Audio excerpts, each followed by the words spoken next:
So ಹಾಗೆ ಮುಂದೆ ಹೋಗ್ತಾ ಇದ್ರೆ ಮತ್ತೊಂದು ಜೋಡೆತ್ತುಗಳು ನಮ್ಮ ಕಣ್ಣಿಗೆ ಕಾಣಿಸುತ್ತೆ. ಸೊ ಈ ಒಂದು ಜೋಡೆತ್ತುಗಳ ಬಗ್ಗೆ ಕೂಡ ಇನ್ಫಾರ್ಮೇಶನ್ ನಾನು ನಿಮ್ಗೆ ಕೊಡಿಸ್ತೇನೆ. ಹಾಯ್ ಸರ್, ನಮಸ್ಕಾರ. ಸರ್ ನಮಸ್ತೆ ಸರ್. ತಮ್ಮ ಹೆಸರು? ಸರ್ ಪ್ರತಾಪ್ ಅಂತ ಹೇಳಿ ಸರ್. ಮೈಸೂರು ಅವರಲ್ಲ? ಸರ್ ನಾನ್ ಮೈಸೂರು. ಈ ಊರಿಗಳು ನಮ್ಮ ಸ್ನೇಹಿತರು ಇಲ್ಲೇ ಗಾಂಧಿನಗರ ಜಿತ್ತುಸಿನಪ್ಪ ಅಂತ ಹೇಳಿ. ಅವ್ರ ಮಗ ನನ್ನ ಫ್ರೆಂಡ್ ಕಿರಣ್ ಅವರು. ಕಿರಣ್ ಜಿತ್ತುಸಿನಪ್ಪ ಸರ್ ಊರಿಗಳಿಗೂ. ಓಕೆ. ನಾವು ಕೃಷಿ ಮೇಳ ಈ ಟಿಫನ್ ಹೋದ್ರು ಕೂತಿದ್ದೆ. ಹೌದಾ? ಓಕೆ.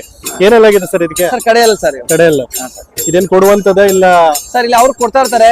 ಇವ್ರು ಹೊಸ ತಗೊಂಡಿದ್ರು, ಲಾಸ್ಟ್ ವೀಕ್ ಬಂತು ಅವ್ರ ಮನೆಗೆ. ಓಕೆ. ಅವ್ರು ಕೊಡೋದೇನೆ ಜಿಕೆ ಬೇಕು ಅಂತ ತಗೊಂಡಿದ್ದಾರೆ ಸರ್ ಅವರು. ಈ ಮೇಳಕ್ಕೆ ಅಂತಾನೆ ತಗೊಂಡ್ ಬಂದಿದ್ದಾರೆ. ಕೃಷಿ ಮೇಳಕ್ಕೆ ಅಂತ ತಗೊಂಡ್. ಓಕೆ. ಏನೇನ್ ಮೇವಾಗ್ತಾ ಇದ್ದಾನೆ ಅಂತ ಏನಾದ್ರು ಗೊತ್ತಿದೆಯಾ ಸರ್ ನಿಮ್ಗೆ? ಸರ್ ನೀವು ನೋಡ್ಬೋದು ಸರ್, ಇದು ಜೋಳದ ಕಡ್ಡಿ. ಇದು ಏನಂತಾರೆ ಇದಕ್ಕೆ, ಇಬ್ನಿ ಜೋಳದ ಕಡ್ಡಿ ಅಂತ ಹೇಳ್ತಾರೆ. ಬಿಳಿ ಜೋಳದ ಕಡ್ಡಿನ ಅರ್ಧ ಬರ್ಧ ಬೆಳೆಸಿ ಕುಯಿಸ್ಕೊಂಡು ಒಣಗಿಸಿ ಇಟ್ಟಿರೋದು ಸ್ಟಾಕ್ ಇರ್ತಾರೆ.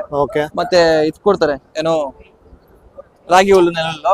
ಫುಡ್ ಅಲ್ಲಿ ಸರ್ ಬೆಳಗ್ಗೆ ಹೊತ್ತು ರವೆ ಗಂಜಿ, ಸಂಜೆ ಹೊತ್ತು ಸರ್ ಬೇಯಿಸಿ ತಿಂಡಿ ಕೊಡ್ತಾರೆ. ಎಲ್ಲಾ ತರ ಕಾಳನ್ನ ಬೇಯಿಸಿ ಅದಕ್ಕೆ ರವೆ ಬುಸ ಎಲೆ ಬುಸ ಹಾಕಿ ಕೊಡ್ತಾ ಇದ್ದಾನೆ.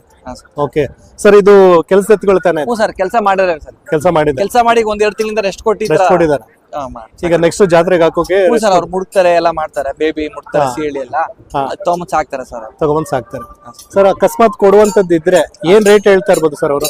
ಸರ್ ನಂಗೆ ಅಷ್ಟು ಐಡಿಯಾ ಇಲ್ಲ, ಕೇಳಿ ಹೇಳ್ತೀನಿ. ಕೇಳಿ ಹೇಳ್ತೀರಾ? ಅವ್ರ ಬಂದ್ರೆ 6 ಲಕ್ಷ ಆಗಿದಾವೆ. ಏನ್ ಕೊಡ್ತಾರೆ?